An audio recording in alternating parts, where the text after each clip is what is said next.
yung iba sa inyo na hindi naintindihan kung ano nangyari.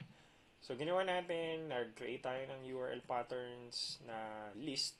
Actually, list yan sa Python kasi pag mayroong argument sa loob ng open and close brackets, or sorry, this is not brackets.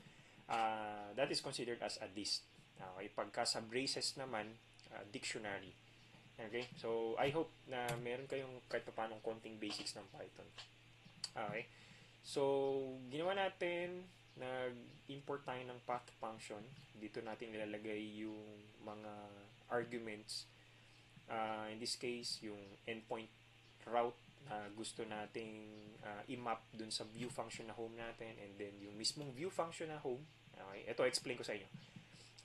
From that, ibig sabihin, nasan ba yung current directory natin? Current directory natin is my project. Pag sinabing dot sa path, ibig sabihin current directory. Current directory natin is nasa my app folder tayo. So my app, from my app folder, ito, titingnan nyo yung right cursor ko, i-import natin yung views.py. Ito yung import natin yung views, import natin yung views, import natin yung views, import natin yung views, import natin yung views, import natin yung views.py. Hindi nyo na kailangan ilagay yung .py.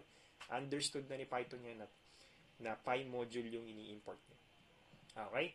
And then dito sa path view function na to, i-declare nyo yung views, which is yung views.py, and alin ba sa loob ng function, sa loob ng views.py, yung i-import natin. In this case, yung i-import natin is yung home view function. Kaya meron kayong nakalagay na dot operator home. Ibig sabihin, from views function, dot ina-access natin yung mga properties or yung function sa loob ng views.py, and then gusto natin i-import yung home. Kaya dot home. Sana it makes sense. Okay? So, yun yung ibig niya sabihin.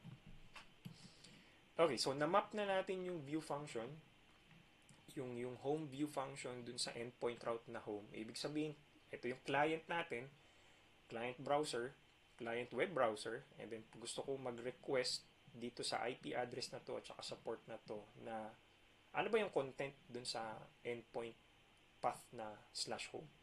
So, imamap natin yung /home dun sa view function. So, pag in-enter ko to, magpapadala ng request yan doon sa Django.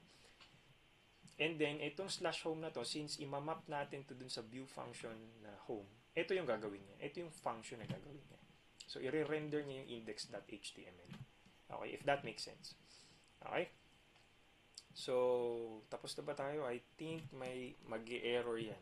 Kasi, hindi pa natin na-i-include sa urls.py nung kabuuan yung global configuration ng Django project. So, ilalagay natin yung urls.py from the my app, yung urls.py sa loob ng my app, dito sa my project. So, lagay natin path, and then empty string lang lalagay natin. Kasi dito naman, pag path sa URL, pag sinabing empty string, current directory din yun. Tapos, lalagay natin include. So, i-import natin yung include function sa django.urls. And then, string myapp.urls. Okay? So, try natin i-run kung hopefully walang error. So, pag magra-run tayo, dapat dun sa directory kung nasan yung manage.py ha. So, in this case, yung manage.py nasa loob ng my project, yung first folder na my project. So, dito tayo mag-run ng server. Python manage.py run server.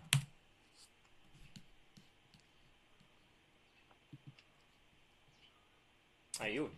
So, try natin i-access, sabi, starting development server at http local address /port 8000. Ibig sabihin, si Django server nagra-run dito sa local loop or loopback address port 8000. So, lagay natin dito. Okay. Ayun. Nag-render siya ng maayos. So, successful yung ating pagre-render. So, ang nangyari, nung nag-request tayo sa client browser natin, yung request na napadala sa Django, and then ito yung render niya.